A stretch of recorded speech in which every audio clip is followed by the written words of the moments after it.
Want to know more about emotional intelligence? Watch this short video and I will explain how I used emotional intelligence to help me succeed in my personal life and in my professional life. And if I can understand these theories, I'm sure you can understand them also and hopefully use them to succeed in your life. If you find value in this video, please share with someone or subscribe to the channel or both.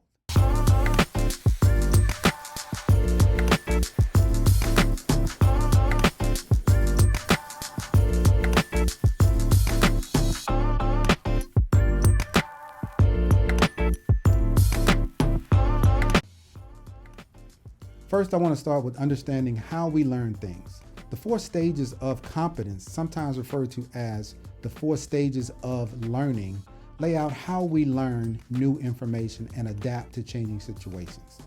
I'm going to talk about how the 4 stages of learning will determine if you will embrace emotional intelligence. I'm also going to say these kind of slow because they're hard to pronounce.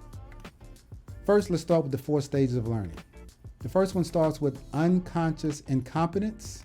Next is conscious incompetence. Next is conscious competence. And the last one is unconscious competence. So let's go through them. Unconscious competence is when you don't know what you don't know. Let me give you an example. My first base where I was stationed in the military was in Fairbanks, Alaska.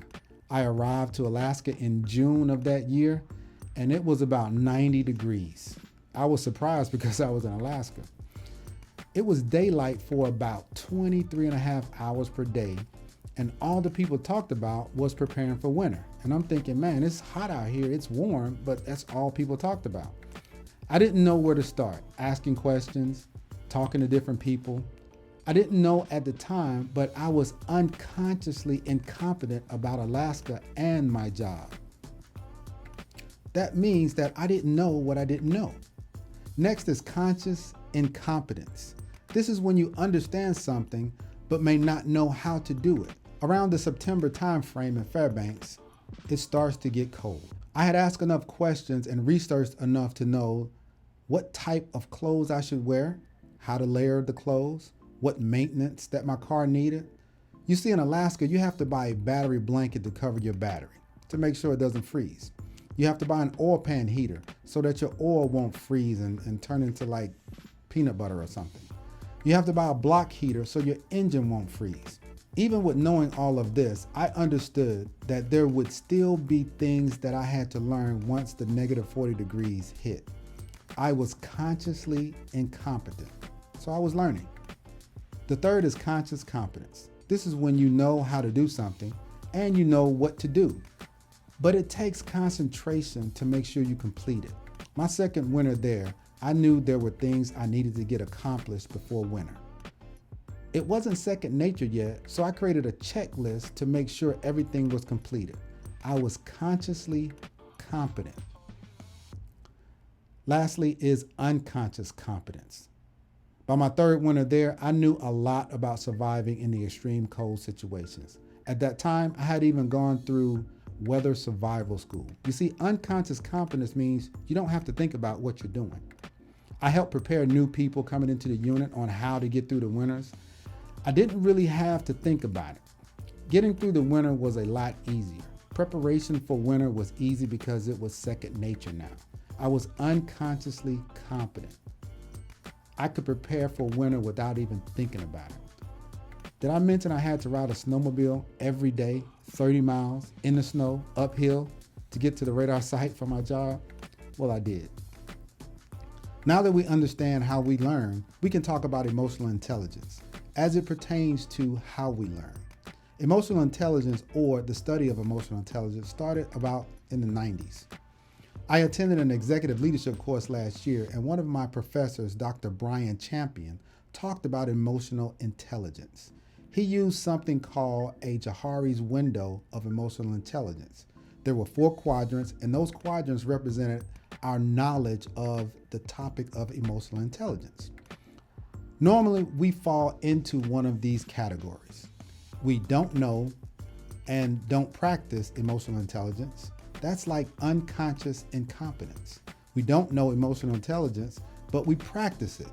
There are some people that practice the principles and may not fully understand the science. We know emotional intelligence, but we don't practice it. That's conscious incompetence. That means that you kind of know, but you're not really there yet to where you can practice it on a regular basis. And lastly, you know emotional intelligence and you practice emotional intelligence. That is conscious competence. That means you know it and you practice it. Getting unconsciously competent when it comes to emotional intelligence is very difficult, because to practice this second nature and say you're never going to make a mistake, that's going to be a rarity. Why should you understand and strive to learn emotional intelligence? Well, let's talk about Daniel Goleman's definition of emotional intelligence. He says, emotional intelligence is how we handle ourselves and our relationships. I like his definition and teachings on the subject because he says we should teach this in schools to our children. I agree with that sentiment. Daniel Goleman breaks down emotional intelligence into 4 domains: self-awareness, self-management, social awareness, and social skills. Self-awareness is knowing what we are feeling and why we are feeling it. Good intuition, good decision making. I am consciously competent in this area, meaning I have to make sure I think about things before I say them and before I do them. I also have to think about my responses when I'm in meetings. It's not really second nature. I have to think, I have to take in the information before I respond. The thing I use to help in good decision making is to ask questions. Asking questions helps with understanding the person you are interacting with, and it also helps you understand yourself and how you're going to answer different questions in different circumstances. Self-management, handling your emotions in a way that they don't cripple you and they don't get in the way of what you're doing. You have to attune to them when you need to so you can learn the things you need to learn. It doesn't all have to be negative. It can also mean having enthusiasm and aligning with actions or enthusiasm or your passions. This is an area where I'm unconsciously competent. I strive to keep a level head when it comes to my emotions, especially when I feel myself getting angry or frustrated. I joke with my daughter all the time. I tell her, listen, 90% on the inside, 10% on the outside. It's funny, whenever I'm in a conversation with someone and it starts getting a little heated and I feel myself getting frustrated, I just listen to them and say, wow, that's fascinating. Normally, they will look at me like I just agreed with them, but it's not what the word means. Fascinating means I'm just interested in what you're saying. Social awareness or empathy, knowing or understanding what someone else is feeling. Here is the one that I struggle with. I am consciously incompetent when it comes to this domain. I have a friend of mine, and he and I have been friends since I was stationed in Alaska. I've known him since 1987. So I've known him for a long time. My wife and I were in the car going to the grocery store when he called me. I put him on speaker, and he and Diana, my wife, started talking about my emotions and empathy. Actually, they were talking about my deficiency when it comes to empathy. They laughed and told stories for about 30 minutes, with me sitting right there listening. I mean, they were really laughing. They were like in tears. I said, guys, I'm sitting right here. You're hurting my feelings. And they just laughed. Anyway, I understand that I have to work on my empathy. I am moving into the conscious competence phase in this area. Next is social skills, putting all of the domains together in skilled relationships. And in Forbes magazine, a popularly cited survey from 2011 showed that 71% of employers valued emotional intelligence in an employee over IQ. In fact, 59% of employers would not hire someone if they had a high IQ but low EI, which is emotional intelligence. In the video, I have covered the 4 stages of learning and the 4 domains of emotional intelligence. If you find value in this video, please share with someone or subscribe to the channel or both. Dale Carnegie was quoted saying, when dealing with people, remember, you are not dealing with creatures of logic, but with creatures of emotion. My name is Christopher Houston. Thank you very much. Good night and God bless.